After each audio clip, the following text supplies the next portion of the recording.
Okay. So, kamusta po mga ka-Streetwise? Ako po si Takero Miyamoto at welcome po sa aking munting channel. So, mga kababayan, umiral na naman po yung drama ni Digong. 'Di ba? Alam naman po natin no, na ang isa po talaga sa mga katangian ni Digong, madrama po siya. O, 'di ba? Madrama 'yan eh. Puta, nung nandito sa Pilipinas, 'di ba? Putang ina, meron tayo adik presidente. Ganun-ganun pa siya, no? Putaya! Di ba? Ginawa mo yan sa sarili mo. Sabi niya gano'n. Meron tayo adik na presidente. Sabi niya gano'n. Hindi ko tapang pa, no? Tapos, pagpasok sa ICC, my name is Rodrigo Roa Duterte.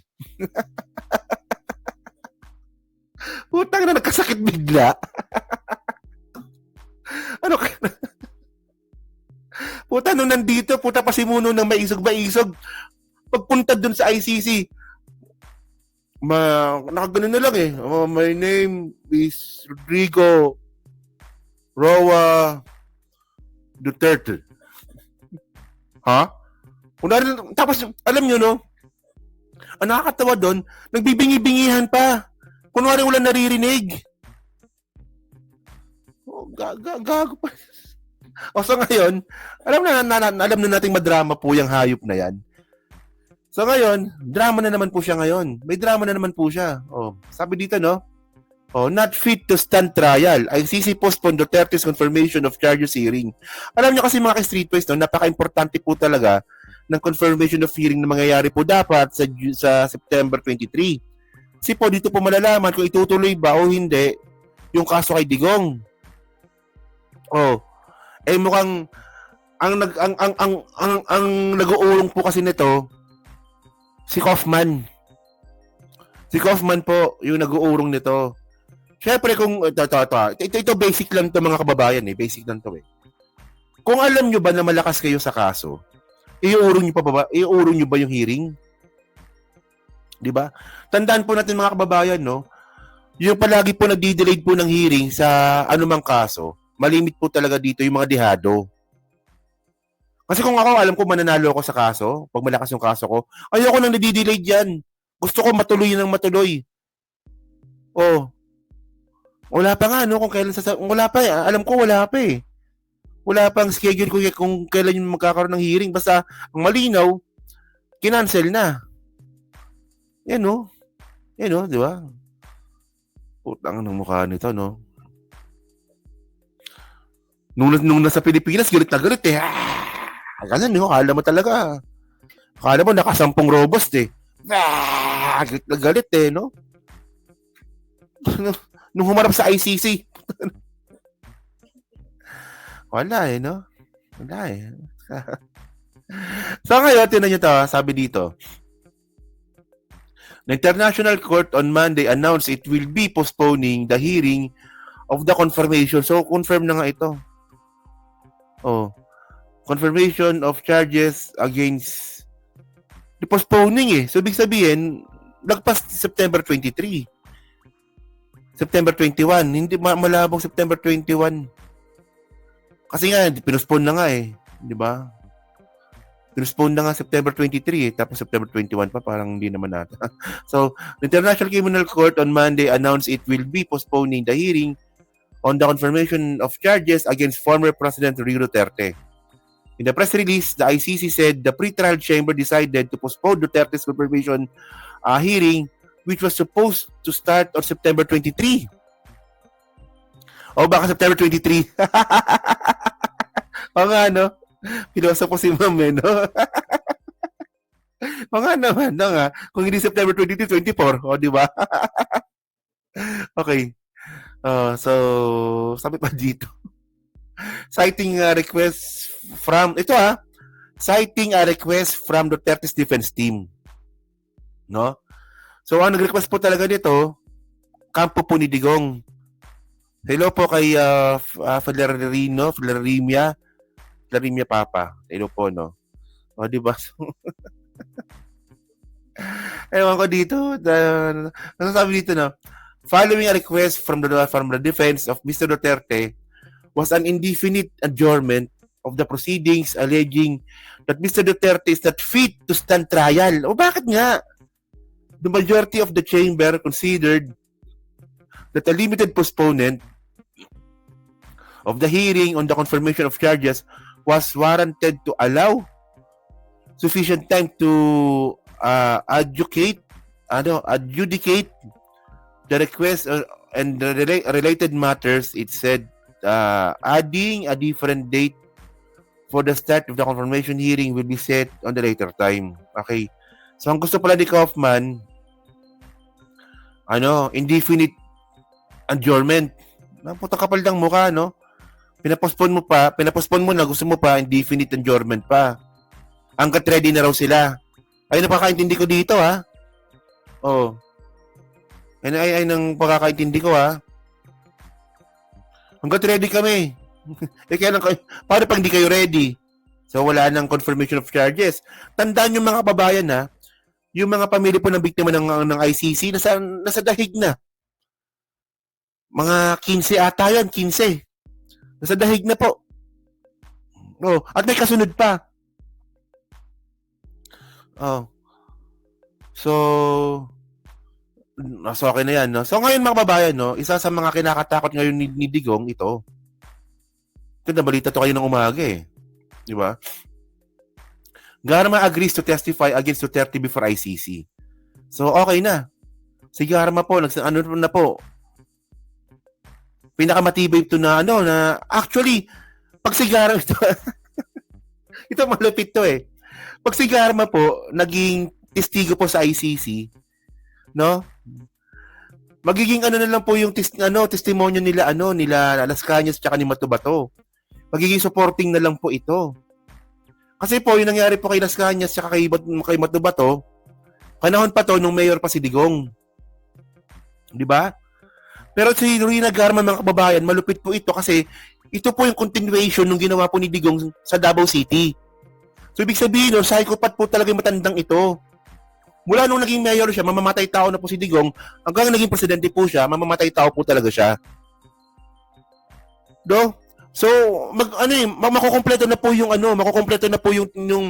ebidensya laban kay Digong. No? Kasi si Las Cañas, sinasabi ni Las Cañas, from 2003. Tama ba? Ganun, no? From 2003, naging parang ganyan taon kasi mayroon siya binabanggit na pinatay na Chinese 2003 eh. Di ba?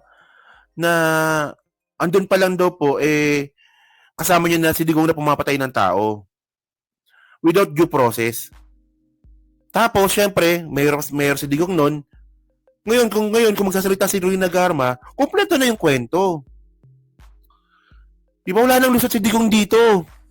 Kasi pwede sabihin ni Digong, ginawa ko lang dati yan nung mayor pa ako pero nung presidente ako hindi na. Paano yan? May bago kang testigo. Si Rina Garma mismo na nagpapatunay na orchestrated talaga yung patayan. At ang malupit dito mga kababayan, implicated din po dito si Bongo. Di ba? Kay Bongo po nanggagaling yung reward system. Patay ka dito. Oh. Kasi puro kasi yabang eh. Oh. So sabi dito, so Garma agrees to testify against Duterte before ICC. Yan na. Yari sila dito. Rimulya said Garma flew to Malaysia as a tourist shortly after arriving in the Philippines on Sunday night. He was deported from the United States which turned down her request for political asylum. Humingi siya ng political asylum, di ba? So, a few days ago, we got word that she was on way home and we waited for her arrival. And so, mas maganda may video dito eh. Ito video na nga lang. Ganyan to. That she is the highest ranking police officer that can be asked to give a narrative about the drug war, the reward system, and the other parts of her testimony which she already gave before. A few days ago, we got word that she was on the way home, and we just waited for her arrival. And since she has no warrant of arrest pending yet, at least from our end, because of the pace of investigations are not always as good as we want it to be. So she's just a subject of an ILBO lookout bulletin. And given that, and the fact that she was going to Malaysia to meet with the ICC, gave us reason to say, okay, because if she's going to be a witness to the ICC, we have said that our working relationship with the ICC involves witness protection. And the best way to protect her is probably for the ICC to meet her abroad. Because her life can be in danger in our country, let's face it. Totoo yan, totoo yan. Uniform Totoo sinasabi ni Boying na to.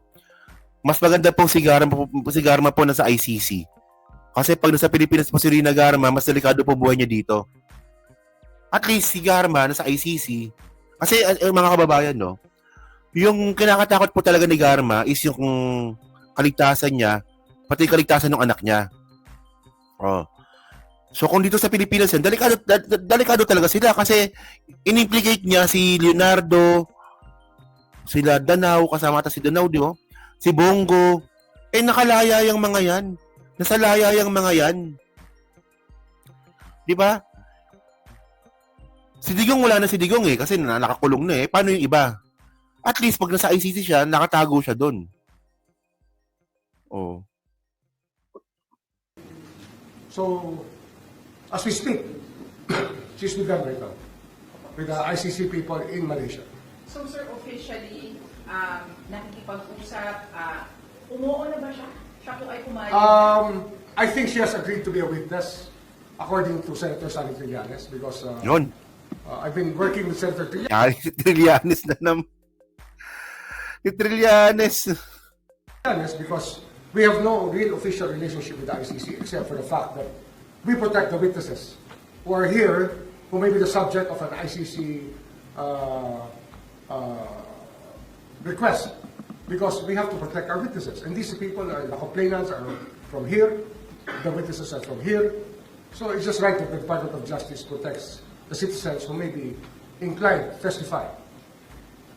So that's the story. That is the reason why on her leaving yesterday, I just asked outgoing director Jimmy Santiago to make sure that she was doing the right thing, that she will be doing what she said she would be doing, which is to testify and to meet with the ICC first, of course. Thank you po kay Ma'am Susie. Maraming salamat po sa iyong pakulay blue. No? Salamat po. Sir, gaano ka-importante yung mga sasabihin ni Rina Garma sa ICC? I think that she is the highest ranking police officer that can be asked to give a narrative about the drug war, the reward system, and the other parts of her testimony which she already gave before in the Quadcom.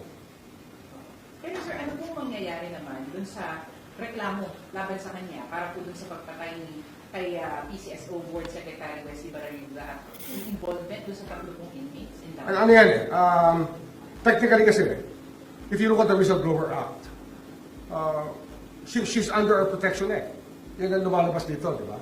So we will have to evaluate everything again. But we will not let the Barayuga case go undone. We will still run after it, and we will see how this will play out. Because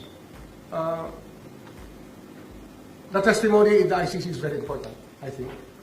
And Okay, at least you get the point, no? Mahaba na ata. At least you get the point. So, mukhang pabor din po ata si Secretary Boying Rimulya na maging witness sa ICC si Rina Garma. So, mabigat ito. Kunwari kung ako yung abogado ni Digong, hindi ko na alam kung paano ko pagtatanggol si Digong Well, baka importante na lang siguro, importante, nababayaran ako ng magkano? Magkano yung bayad kay Kaufman? $3 million? No? $3 million a month? Sabi? Ha?